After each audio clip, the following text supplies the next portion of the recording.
सेठ Ranglal Kothari government PG college Rajsamand BA second year sociology के सभी स्टूडेंट्स का हार्दिक स्वागत है। डियर स्टूडेंट्स, आज हम आपके पेपर सेकंड भारतीय समाज मुद्दे और समस्याएं, इसके यूनिट सी का टॉपिक हिंसा पर चर्चा करेंगे। हिंसा हिंसा एक सार्वभौमिक घटना है। दुनिया के किसी भी कोने में आप चले जाइए, हिंसा किसी न किसी रूप में आपको आवश्यक रूप से देखने को मिलती है। अब चिंता इस बात की है कि पिछले कुछ दशकों में हिंसा, इस तरह के प्रति अपराध, इन घटनाओं में काफ़ी वृद्धि हुई है और ये समाज वैज्ञानिकों के लिए और नीति निर्धारकों, समाज सुधारकों और अन्य सभी जो सामाजिक चिंतनकार हैं, जो चिंतक हैं, सामाजिक चिंतक हैं, उन सभी के लिए एक गहन चिंता का विषय बना हुआ है। और ये सही भी है, क्योंकि नारी को सुरक्षा और सुख देने के बदले पुरुषों ने एक तरह से स्त्री को तिरस्कृत ही किया है, उसकी उपेक्षा की है, उसका अपमान किया है, शोषण किया है, यहाँ तक कि उसके साथ अमानवीय हिंसात्मक व्यवहार भी किया है। तो ऐसी घटनाएं जब समाज में होती हैं तो चिंता होना स्वाभाविक है। आज स्त्री के प्रति अनेक प्रकार के अपराध हो रहे हैं। कानूनी अपराध जो कानूनी रूप से परिभाषित शब्द नहीं है, बल्कि ये सामाजिक रूप से भी परिभाषित शब्द है। तो सामाजिक दृष्टि से उसे सामाजिक नियमों का उल्लंघन या विचलन कहा जाता है। एक स्त्री को शारीरिक रूप से, मानसिक रूप से यातनाएं देना, उसके साथ मारपीट करना, उसका शोषण करना, भूखा प्यासा रखकर या जहर आदि देकर उसको दहेज के कारण उसका मर्डर कर देना, निश्चित रूप से स्त्रियों के प्रति अपराध कहलाते हैं। तो ये सब अपराध के जो प्रकार हैं, ये हिंसात्मक घटनाओं में आते हैं। राम आहूजा ने स्त्री के प्रति होने वाले अपराधों और हिंसा को 3 प्रमुख श्रेणियों में बांटा है। उनमें से पहली है आपराधिक हिंसा, दूसरी है घरेलू हिंसा और तीसरी है सामाजिक हिंसा। प्रथम श्रेणी की जो हिंसा है आपराधिक हिंसा। आपराधिक हिंसा में उन अपराधों को रखा जाता है जो कि पुरुष द्वारा स्त्री के प्रति आपराधिक हिंसा के प्रवृत्ति के कारण किए जाते हैं, जैसे बलात्कार, अपहरण कर लेना और हत्या करना। इस प्रकार के अपराधों के प्रमुख उदाहरण है। दूसरी श्रेणी जो है घरेलू हिंसा। तो घरेलू हिंसा में स्त्री के साथ किए जाने वाले शारीरिक और मानसिक उत्पीड़न, इसको इसके अंदर शामिल किया गया। दहेज हत्याएं, पत्नी को पीटना, विधवाओं पर होने वाले जो अत्याचार हैं वो इस श्रेणी में आते हैं।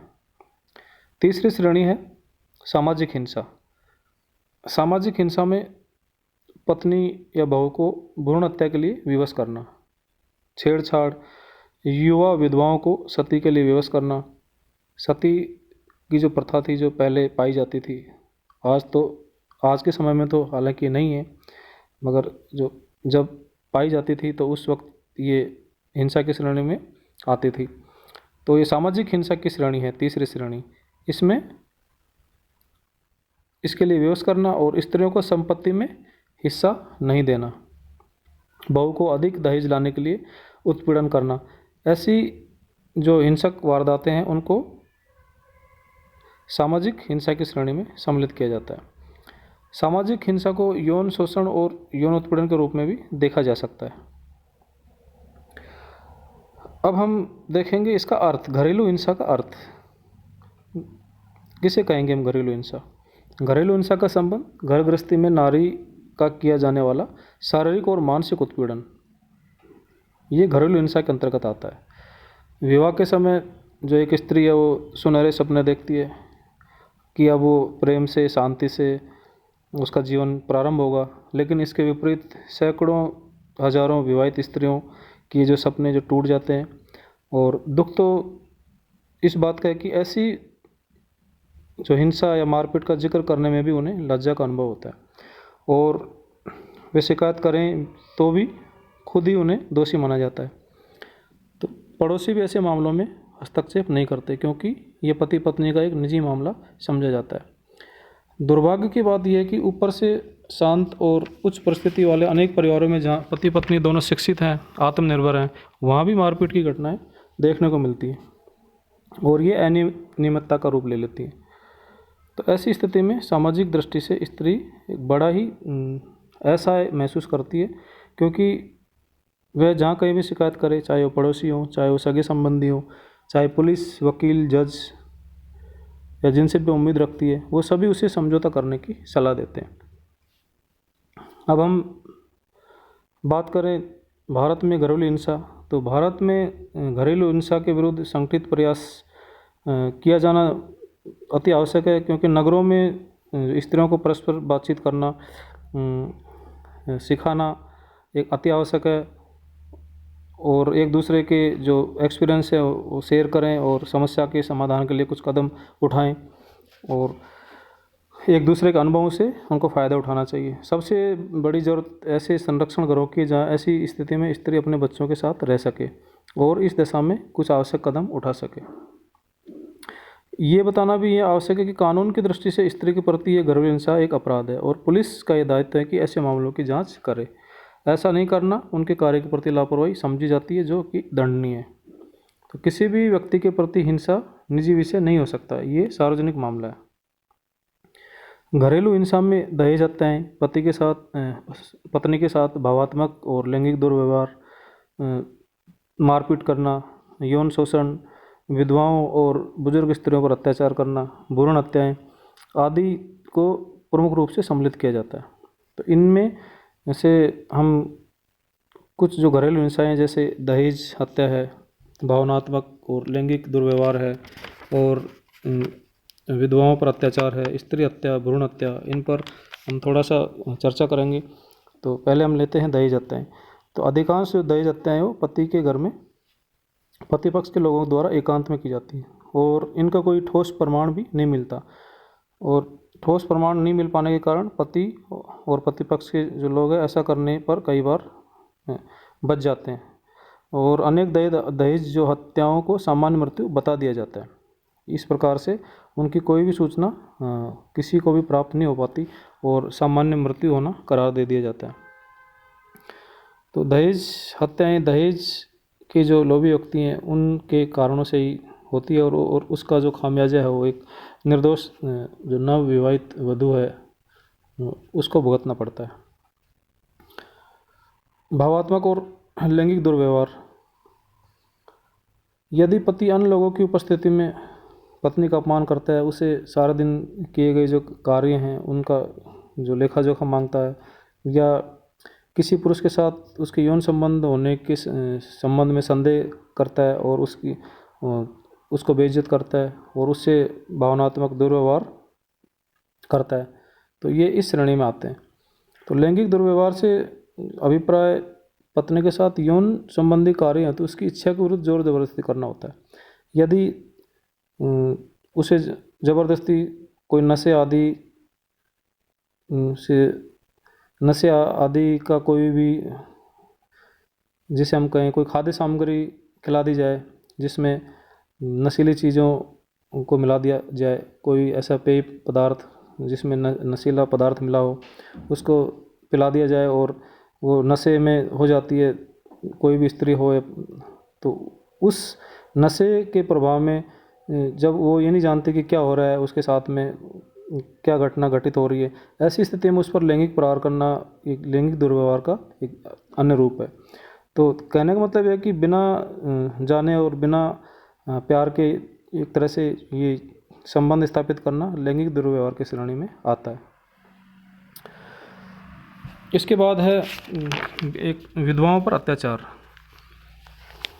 जैसा कि ये शब्द है विधवा, एक स्त्री के लिए सबसे भयानक शब्द माना जाता है। उसका सबसे बड़ा सौभाग्य सुहागिन बने रहना होता है। जो एक स्त्री की जो सूनी मांग है वो मृत्यु से भी ज़्यादा भयानक होती है। तो हिंदुओं की उच्च जातियों में विधवा के पुनर्विवाह की परंपरा नहीं थी। विधवा से बड़े एक तरह से संयमी और तपस्वी जीवन की आशा की जाती थी। इस पर भी उसे अनिष्टकारी माना जाता था और घर की बड़ी बूढ़ियाँ उसे डायन कहती थी और अपने एक तरह से उसको उलाहना और ताना देती थी कि अपने सुहाग को खा गई, और उससे आशा की जाती थी कि वह यौन संबंधों की सभी बातों से विमुख रहेगी। तो इस प्रकार ये सभी विधवाओं पर अत्याचार कहे जाते हैं कि विधवाओं को प्रताड़ित करने के बहुत सारे ऐसे साधन थे जिनके द्वारा उनको प्रताड़ित किया जाता और प्रताड़ित किया जाता था। स्त्री हत्या, भ्रूण हत्या। स्त्री हत्या वह हत्या कही जा सकती है जो उस समय हो जबकि वे माँ के गर्भ में, यानी कि कन्या भ्रूण हत्या, या फिर जन्म लेने के बाद स्त्री शिशु हत्या, और चाहे वो जलती बहू हो या किसी अन्य प्रकार के उत्पीड़न से मारने के रूप में हो। तो इतना ही नहीं, इसमें सब ऐसी घटनाएं भी सम्मिलित हैं जिनमें ऐसी परिस्थितियां पैदा कर दी गई हों जिससे नारी ने मजबूर होकर आत्महत्या कर ली हो। यह सामाजिक एवं घरेलू दोनों प्रकार की हिंसा मानी जाती है। ऐसी घटनाएं नारी के उत्पीड़न की बड़ी दर्दनाक, एक तरह से जिसे कहें दर्दनाक कहानी प्रस्तुत करती हैं। तो स्त्री हत्या और कन्या भ्रूण हत्या के रूप में हो, चाहे वो जन्म लेने के बाद शिशु हत्या के रूप में हो, चाहे वो शादी के बाद जलती बहू के रूप में हो, या कोई उत्पीड़न के दूसरे जो कारण हो, तो ये सभी इस श्रेणी में आते हैं। प्रत्यक्ष रूप में तो मारने पीटने से, जहर देकर या गला घोटने से हत्या होती है, और अप्रत्यक्ष रूप से उनके लालन पालन पोषण देखभाल की उपेक्षा करके उन्हें मारने का प्रयास किया जाता है। और अब तो एक नया तरीका भी हो गया कि गर्भ में लिंग का परीक्षण करके या मेडिकल परीक्षण से, जिसे कि एमनियोसेंटेसिस कहा जाता है, इसके द्वारा ये पता चल जाता है कि गर्भ में लड़का है या लड़की है। और हज़ारों की संख्या में लोग ये पता लगने पर कि गर्भ में लड़की है गर्भपात करा लेते हैं, और जन्म लेने से पहले ही नारी की हत्या हो जाती है।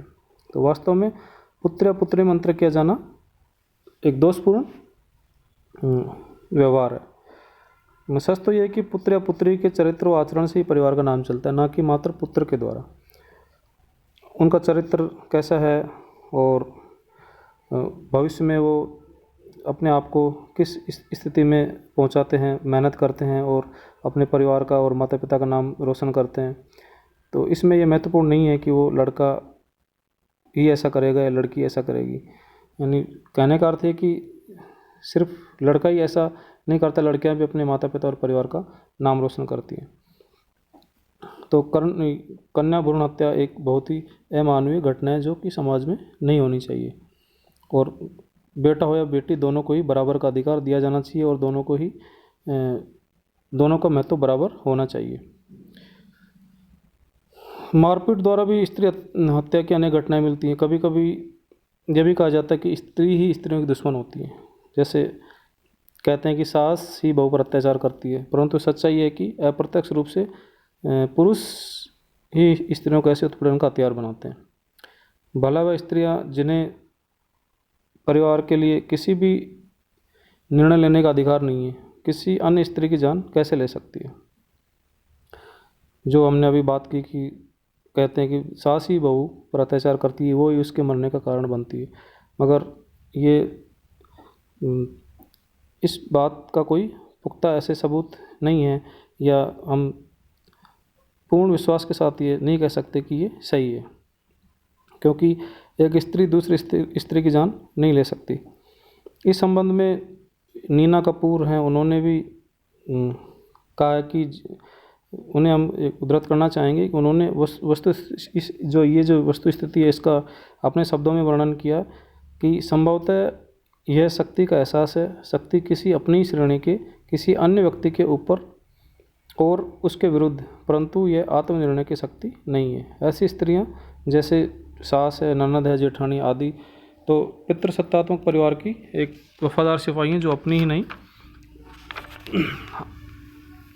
जाति का खून बहाती हैं ताकि उनके मालिक का हित हो सके। तो इस प्रकार से ये जो नीना कपूर है, इन्होंने बताया कि पितृसत्तात्मक परिवार की वफादार सिपाही हैं स्त्रियां, और ये अपनी ही स्त्री जाति का खून बहाती हैं ताकि उनके मालिक का हित हो सके।